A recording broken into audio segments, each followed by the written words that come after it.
다윗이 드디어 안전하다고 여기는 요새를 점령하게 됩니다. 그 누구도 점령하지 못했었던 이 예루살렘의 시온 산성을 빼앗고 다윗성이라고 이름을 고치게 됩니다. 아무도 빼앗지 못했었던 요새를 이 다윗은 지혜를 통해서 하나님께서 함께 하심으로써 거의 무혈입성하게 됩니다. 이것이 다윗의 왕가를 이끌어가는데 커다란 힘이 됩니다.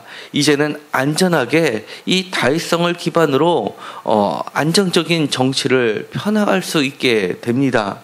뿐만 아니라 여태까지는 지파의 왕이면은 전쟁이 났을 때는 그 지파들의 힘을 빌려서 도움을 받아서 전쟁을 치렀는데 이 다윗성만큼은 자신의 수하들을 통해서 이 성을 독자적으로 얻게 됩니다. 그렇기 때문에 더욱 다른 지파들이 이것은 정말 하나님께서 주신 선물이구나를 알게 됩니다. 그래서 다윗을 높이셨다라고 그들은 인정하게 됩니다. 뿐만 아니라 헤브론에서 올라온 후에 예루살렘에서 다윗은 더욱 처첩들을 두게 됩니다. 그리고 더 많은 자녀들이 나오게 됩니다. 아직은 이 시점이 솔로몬의 이야기가 나오는 시점이 아닌데도 불구하고 솔로몬의 이야기와 그 이후의 자녀들에 대해서 이야기를 하는 것을 보면 이것은 연대기적으로 기록되었다기보다도 후대의 모든 것을 반영하여서 기록했음을 볼 수 있습니다. 솔로몬 이후의 이야기 기록물로 볼 수 있다는 이야기입니다. 그렇기 때문에 이 이야기는 이 많은 첩첩들을 두었다라고 하는 것이 하나님의 창세기에서 약속하신 생육하고 번성한 축복이 임했음을 그들은 표현하고 있는 것입니다. 그럼에도 불구하고 우리는 이 명단을 통해서 한 가지 다윗이 매우 정치적으로 움직였다는 것을 보게 됩니다. 한 발은 하나님의 은혜를 경험하면서 또 한 발은 자신의 경험과 힘을 의지하고 있음을 여전히 보이게 됩니다. 뿐만 아니라 그 아들들의 이름들을 통해서 더욱 그런 것을 보게 됩니다. 헤브론에서 나온 자녀들의 이름을 명단이 이미 밝혀진 바에 의하면 3장 2절부터 5절까지 아들들의 이름이 나오게 됩니다.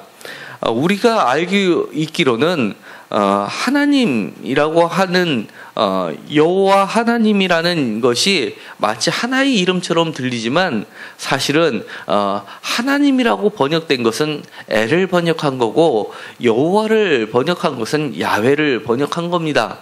어떻게 보면 서로 다른 전통을 가지고 있었고 엘은 가나안에서도 신이라는 최고의 신으로 기억이 되는 이름입니다. 그러나 야훼라고 하는 것은 출애굽기에서 모세에게 처음 하나님께서 자신의 이름을 계시해 주신 이름이고 출애굽의 역사를 움직였던 신의 이름은 바로 야훼였습니다.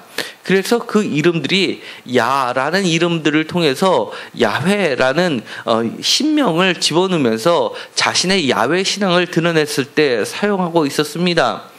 그런데 이 3장 2절부터 5절까지를 보면 야훼의 신앙을 보여주는 이름들이 나오게 됩니다. 그렇지만 예루살렘에서 낳은 아들들의 이름을 보면 야의 이름보다는 엘의 이름들이 많이 들어가게 되고 야의 이름은 아예 야훼의 이름은 보이지 않게 됩니다. 심지어는 바알의 이름을 넣은 것까지 나오게 됩니다. 그러니까 풍요로웠던 가나안의 문화가 많이 들어갔음을 보게 됩니다. 16절에 있는 엘야다라는 이름은 사실은 역대상 14장 7절에 보면 바알이 아신다라는 그런 뜻을 가지고 있는 브엘야다라는 이름이 들어가 있지만 그것을 바로 엘야다로 바꾸었음을 보게 됩니다. 이처럼 다윗은 안전함을 하나님이 주신 안전함이라기보다도 이 아무도 정복하지 않은 이 다윗성의 안전함을 점점 더 의지하는 양상을 띠게 됩니다. 그럴 때 하나님께서는 다시 한번 그에게 위기를 주십니다. 그토록 두려워했던 블레셋이 드디어 힘을 다해서 그를 대항하면서 내려오는 모습을 보게 됩니다. 이 블레셋의 입장에서는 이 다윗은 어디까지나 자신의 속주였었는데도 불구하고 이제는 유다 왕으로 되었다라고 했을 때만 해도 한 개 지파였는데 이제는 12지파가 모두 그에게 기름을 부었다는 이야기를 듣게 되니까 더 이상 놔두면 안 된다는 생각을 했던 것 같습니다. 그러면서 많은 대군을 끌고 르바임이라는 골짜기로 들어오게 됩니다. 예루살렘 성은 오른쪽은 기드론 골짜기로 급격한 경사요. 남쪽과 서쪽은 봐도 그렇게 급격하지는 않지만 그래도 상당히 급격한 흰놈 골짜기가 있기 때문에 결국 들어오는 이 요지는 바로 르바임 골짜기를 통해서 북서쪽 방향으로 해서 들어오는 이 르바임 골짜기를 점령한다 그러면 교두보를 확보하게 되는 겁니다. 그때 다윗은 하나님께 여쭐 수밖에 없습니다. 여호와께 여쭈었습니다. 바로 이 블레셋과의 전투에서 중요한 흐름을 구성하고 있는 말들이 나오게 됩니다. 바로 19절에 다윗이 여호와께 엽줍다라는 단어와 그 다음에 있는 여호와께서 다윗에게 말씀하시되라는 표현입니다. 그리고 또다시 마지막을 형성하고 있는 24절에 여호와의 약속, 여호와가 너보다 앞서 나아가서 블레셋 군대를 치리라라는 말씀과 25절에 여호와의 명령대로 다윗이 행했다라는 말을 적고 있는 겁니다. 이처럼 그것도 한 번이 아니라 두 번에 걸친 블레셋의 전쟁, 바로 17절과 21절의 첫 번째 전투에서 블레셋이 쳐들어왔을 때 여호와께 여쭈어 그리고 여호와께서 말씀하신 대로 다윗이 승리를 거두고 그리고 여호와께서 물을 흩은같이 내 앞에서 대적들을 흩으셨다라는 바알브라심이라는 위대한 업적을 남기게 됩니다. 그리고 그들의 우상도 치우게 됩니다. 다시 한번 22절에서 마지막 절까지 다시 한번 올라와서 르바임 골짜기에 가득한 그 군대들을 이제는 다시 한번 하나님께 여쭙게 되고 바로 뽕나무 꼭대기에서 전투를 벌이게 돼서 거기서 정말 후방을 공격하는 그런 공격으로서 그들을 쳐부수게 됩니다. 그러면서 다시 한번 야훼의 전쟁을 통해서 놀라운 블레셋 사람들을 이기게 되는 것을 보게 됩니다. 장소도 게바에서 게셀까지라고 되어 있습니다. 이 게셀은 블레셋 해변가에 상당히 가까운 지역입니다. 그러니까 이 예루살렘에서 블레셋 상당히 깊은 곳까지 밀어 그들을 몰아세웠다고 하는 것입니다. 이것은 놀랄만한 성과가 아닐 수 없습니다. 그 이면에는 철저하게 여호와가 너보다 앞서서 그들을 치셨다는 그의 신앙의 고백이 있는 겁니다. 특별히 뽕나무라는 이 독특한 이야기가 나오게 됩니다. 마치 삭개오의 이야기가 생각나게 됩니다. 이 뽕나무라는 것은 원어로는 박하라는 뜻을 가지고 있는데, 이 박하는 이 뽕나무가 매우 숲을 지었기 때문에 거기서 나오는 바람 소리와 함께 들려지는 이 나뭇잎에 부딪히는 소리를 통해서 이 뽕나무는 울부짖다라는 뜻을 갖고 있습니다. 그렇기 때문에 이 박하라는 뜻은 뽕나무이기도 하지만 울부짖는 그런 심정을 이야기합니다. 뽕나무 꼭대기에서 간절하게 예수님을 쳐다보았던 삭개오의 그 심정이 다윗에게도 마찬가지로 임한 것이라 볼 수 있습니다.